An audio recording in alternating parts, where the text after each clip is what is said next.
L'ADIR, avec le soutien de l'Europe, de l'État et de la région Réunion, vous présente les nouveaux défis.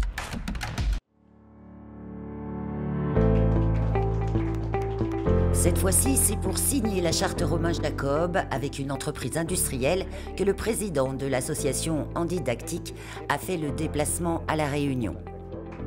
La charte, qui porte le nom d'un de ses propres enfants lourdement handicapés, propose 12 recommandations pour favoriser l'accès aux soins et à l'emploi aux personnes porteuses de handicap. Une charte née à La Réunion en 2013 suite à un constat dramatique. À l'époque, seulement 30% des personnes handicapées affirmaient avoir accès aux soins. Aujourd'hui, je peux vous dire que La Réunion est le champion du monde des progrès. Le champion de tous les départements.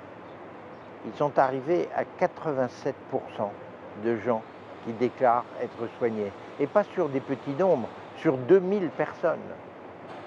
Mais une fois qu'on devient en bonne santé et qu'on a du temps libre, qu'est-ce qu'on peut faire? Alors, je suis venu il y a quelques années avec un ami qui s'appelle Jean-François Dufresne.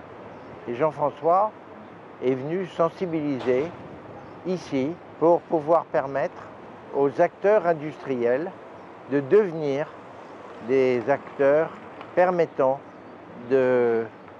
aux personnes vivant avec un handicap de trouver un emploi. Car quand on devient un employé d'une entreprise, eh bien, on a moins de troubles du comportement, la santé est bien meilleure et la famille va beaucoup mieux. Suite à cette sensibilisation, Royal Bourbon Industrie décide de s'engager dans la démarche avec l'aide de l'Institut médico-éducatif Baobab de Bras-Panon. Nous avons fait une réunion d'une demi-journée avec les accompagnateurs de l'IME. Nous avons fait une visite complète de l'usine en passant près de 5 minutes sur chaque atelier pour essayer d'identifier les endroits où il y avait le moins de stimuli possible. En termes de bruit, en termes de chaleur, en termes de passage, de personnel, etc. Et donc il s'est dégagé 2 postes qui étaient le plus adaptés.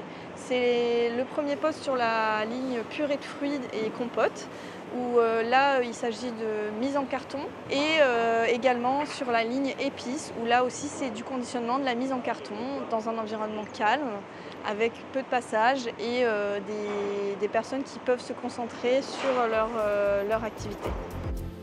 Ils sont actuellement 4 jeunes porteurs d'autisme en contrat d'immersion à raison de 4 heures hebdomadaires pour chacun.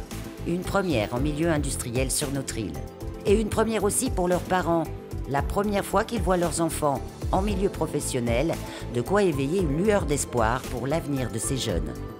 Sébastien, il a 20 ans cette année. Ça y est, c'est un grand garçon qui rentre dans la vie active.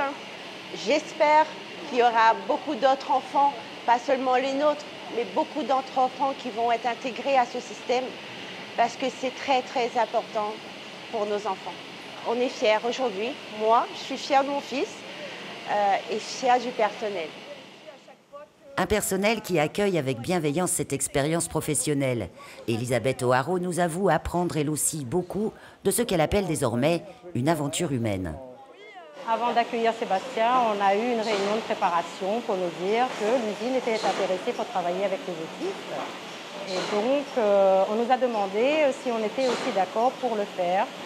Et on s'est dit, pourquoi pas, hein, de toute façon, même s'ils sont différents, ils ont aussi tout le droit de travailler comme nous. Hein. Ils comprennent très bien le fonctionnement une fois qu'on l'a expliqué. Et c'est tout de suite fait.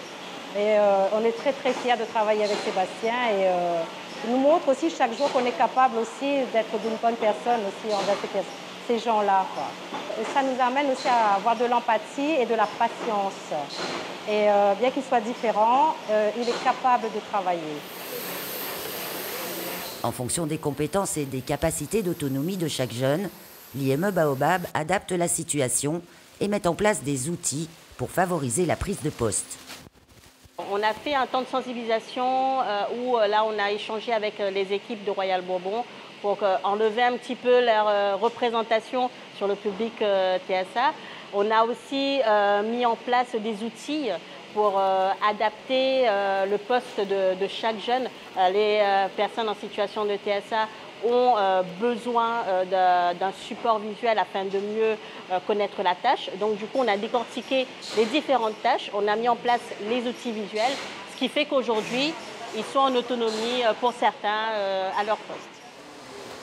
Ce jeune homme a commencé son contrat en immersion il y a peu de temps. Pour ses débuts, il est accompagné en permanence de son éducateur. Comme vous le savez, les autistes ils sont très ritualisés et très ponctuels. Donc on va préparer des petits outils pour leur dire à quel moment, à quel jour, de quelle heure à quelle heure on va intervenir au sein de l'entreprise. Et puis on va faire avec eux. Et nous, au fur et à mesure, on va laisser de l'autonomie à nos jeunes, on va s'estomper au fur et à mesure pour les laisser travailler en autonomie avec les salariés. De cette visite, Pascal Jacob repartira avec un sentiment de fierté du pas en avant accompli en faveur des jeunes autistes.